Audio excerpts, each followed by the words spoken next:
Marco, Here we go. the car is packed in the shape of a plane. Or a bicycle, or we can just walk it up. Well, let's walk. Yeah. Maybe a train would be nice. I don't know. We've not taken the train to RSA Conference yet. What we used to get there is not important. Is that we are on our way, on some kind of a road in the air, or in the countryside or in the desert. Doesn't matter. We're getting there, and what we do when we get there, That's the fun part. We chat. That's right. Somewhere along the way, we have a journey, a chats on what we used to call the road, but chats on the road to RSA Conference. And we're continuing this journey with a good friend who's been on the show before and does amazing things with and for the community, including presenting and engaging with the community at RSA Conference. And I'm thrilled to have her on the show as part of our coverage for RSA Conference. Jessica, thanks for being on.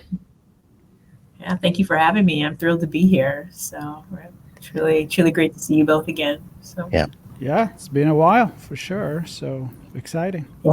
Yeah. we want to know what's been going on since the last time that we talked to you, which maybe even too long. How about what's going on since the last conference that you were at? The RSA Conference. It's been a busy time. I'm focused on right now continuing to do the work of supporting companies and supporting them and thinking about how they can grow their cybersecurity program. I've been working with CISOs and providing some advisory service and helping them and thinking about, particularly if they're a first-time CISO, thinking about approaching the role and also managing through some of the challenges within their business, but also having meaningful conversations with executives that are in other roles about also thinking about cybersecurity. And I'm really excited about what's to come. Some things that we have on the horizon for later on this year. So possibly a course and a couple other things that I'm really excited about that will come further down the line. So it's been really, really busy, and I feel really grateful. And I just feel like it's really been a meaningful time. And there's been a lot of meaningful conversations around the CISO role itself, but also how to continue to increase, I want to say, kind of just confidence in what it means to take on the CISO role today. And I'm going to take a detour. Thanks for all of that. You said something there that I want to understand a little bit more. So you said talking to people in the role and then talking to others in the organization. I think something along those lines. Is it others in the organization that want to be in the role or want to better collaborate with people in that role?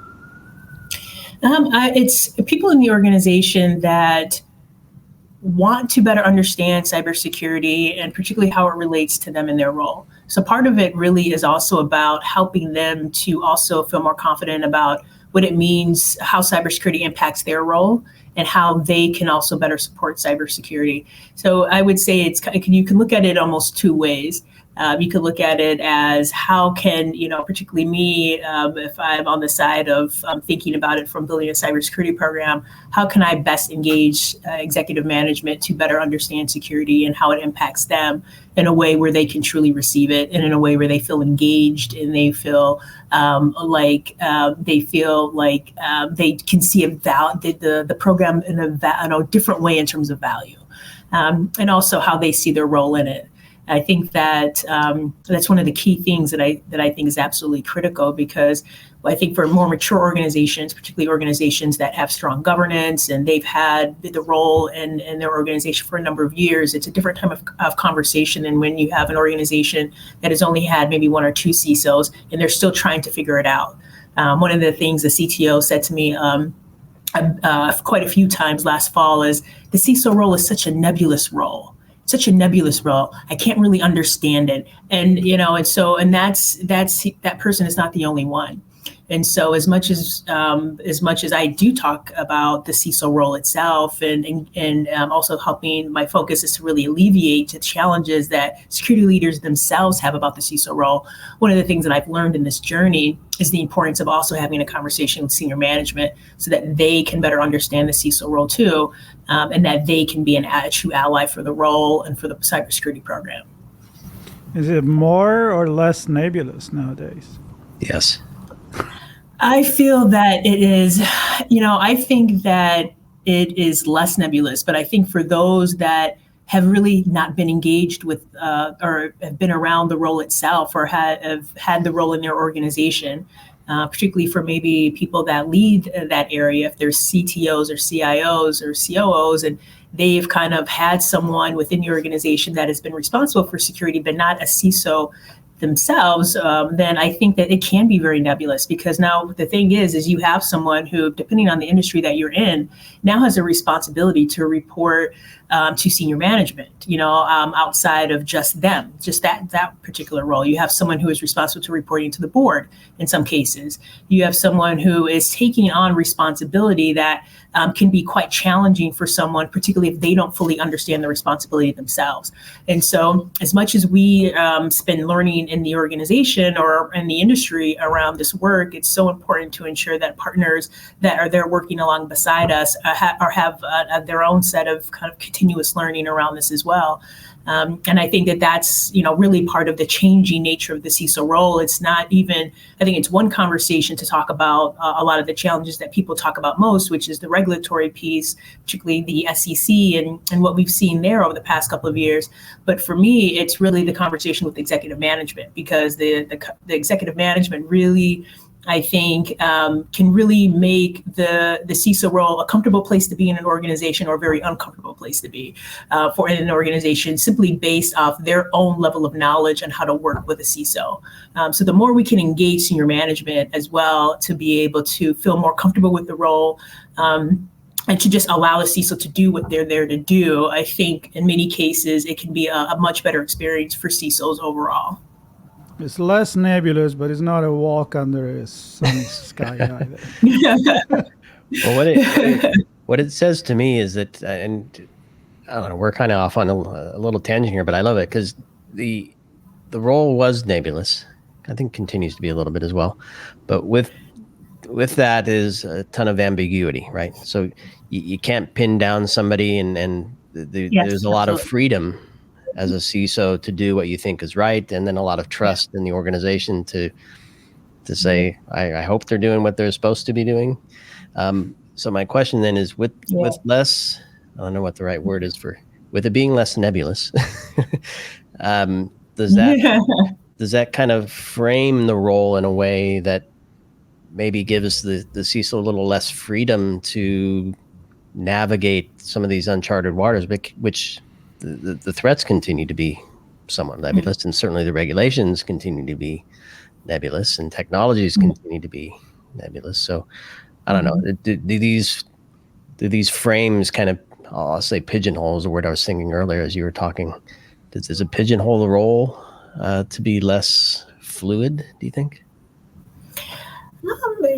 I don't think so. I mean, I think to your point of a lot of freedom, I do think that there is a lot of room for freedom and creativity actually in the CISO role. That's part of what I love about it, is that there is a lot of room to be able to do what's needed in order to be able to create what's needed in the organization. But I do think that that it does also take a lot of I think the points that you're bringing up, particularly around the threats that are coming in, I think it does take a particular attunement into those threats. So ensuring that there's a strong risk process in the organization, that there are strong processes around incident management and understanding, and also vulnerability management, and being able to really understand what's happening in the organization.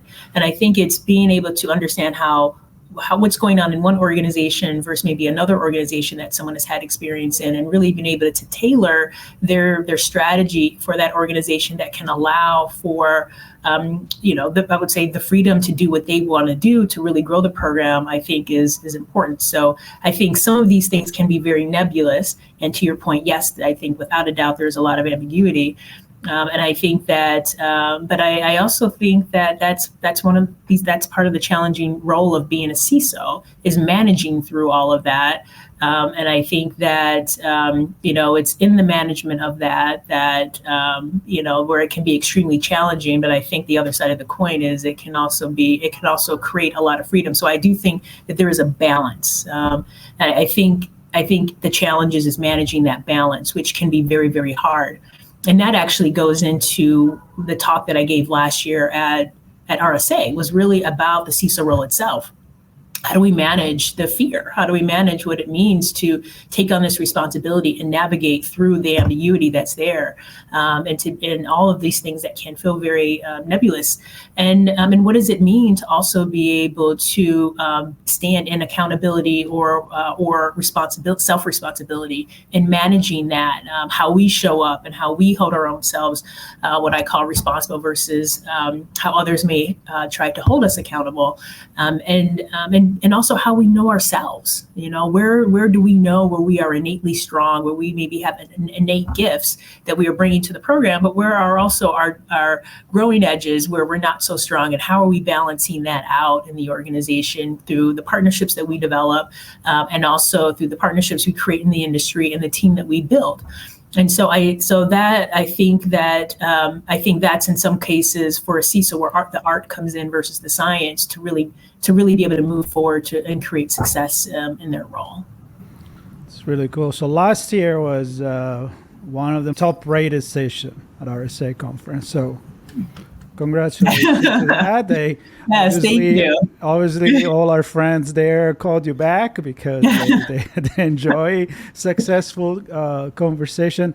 So how do you approach it differently this year? I know you have a co-presenter, one friend of yours is going to be on stage, and what can people expect? Let's say it's not a replay of last year.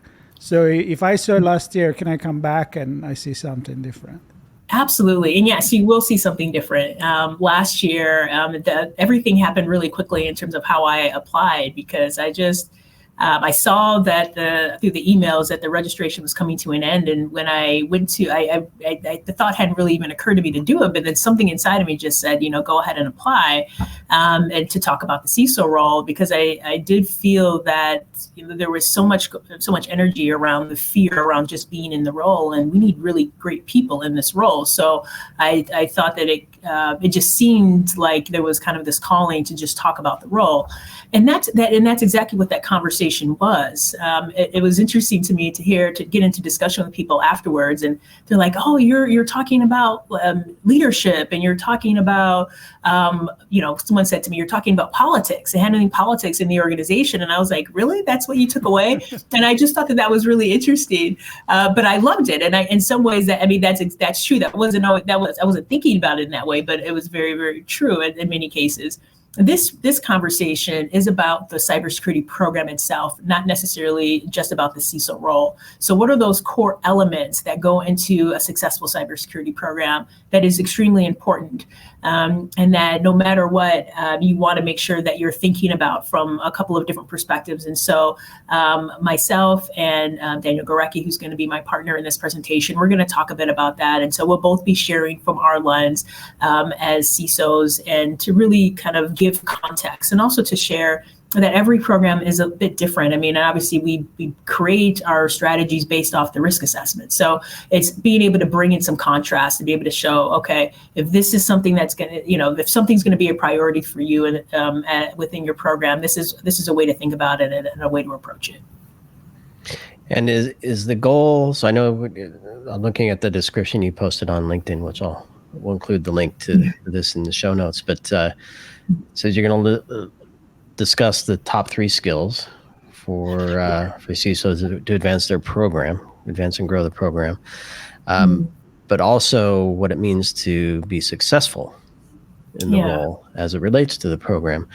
And it's under the context of being a fearless CISO. So I'm wondering, what about the fear are you going to connect such that you can present those things? How do we get rid of the fear? Or do we embrace the fear? What kind of make that connection for me? Yeah, I think we've all been in situations, and I think both in work and in life, where we've probably been like, oh my gosh, there is this fear that's welling up. And I think I'm thinking of a first-time parent, maybe when they finally see their child for the first time. There's just I have not had that experience because I'm not a parent, but I can imagine that that's just completely overwhelming. And I've heard people talk about that. And when you think about it from a work perspective, I think no matter kind of what your role is, being a leader, we know has its challenges, and it can be really hard, right? It's that thought of it could be extremely lonely situation when you're kind of at the top or the boss. And when you're a CISO, I think that can be very much. I think it can be enhanced and elevated because you're constantly really advocating for the program, and you're advocating for what's needed. And a lot of times that can go against the business, even though you're always supporting the business, it can go against some business interests. And so it's constantly a bit of a challenge. And so there's no doubt at times, I think, just to speak your truth, just to be able to do what you're actually required to do for the role can bring up fear. And I've talked to CISOs about this, where they're just basically trying to do the basic aspects of their job, and they're just sitting there and they're kind of shaking. And I know that because I've had that experience as well. I've gone into meetings where I've been shaking, and I've just had to kind of calm down. And so I've had to develop ways for myself to be able to manage my own self going into a meeting. And but at the end of the day, when you're constantly facing fear every day through conversations, through advocating for yourself and through the program, that it's through that process where I think you do start to be able to build a great program. I think sometimes where CISOs back away from that, maybe courage isn't as strong, or something happens that causes someone to step back and maybe not state the thing that they wanted to say or that was coming to them to say. I think that's sometimes where challenges can start. So because when I think that it's really important to always be an advocate for the cybersecurity program, that we're always there advocating for the program itself, and that we always kind of have to kind of have that front and center, despite some of the challenges that come up within an organization. So, but how do we do that? And so we'll talk a bit about that. But yeah, managing that fear and embracing that fear, to your point, is absolutely key. And there are multiple different ways to do this. But I think one of the key things is, which I do, kind of say is I do think it's part of the role. And I think I have heard a couple of people when they're speaking say they haven't experienced it. And I think that's fine. But I think that people have a wide spectrum of ways that they experience the CISO role. And I think that for those that do experience it, and I think every role is different. So I think part of it could be they just haven't experienced it yet. But for those who have experienced it, it can be quite overwhelming. So, but that can't paralyze you from stopping and not doing what you actually need to do to be able to move the program forward. So, and what are those risks? What are those personal risks that you're going to take to push a program forward, or to challenge senior management on why something should happen, and what are things to think about if you're doing that? And so we'll talk a bit about that, and why no matter what, there are certain areas they kind of have to be able to push forward on to be able to have a successful program.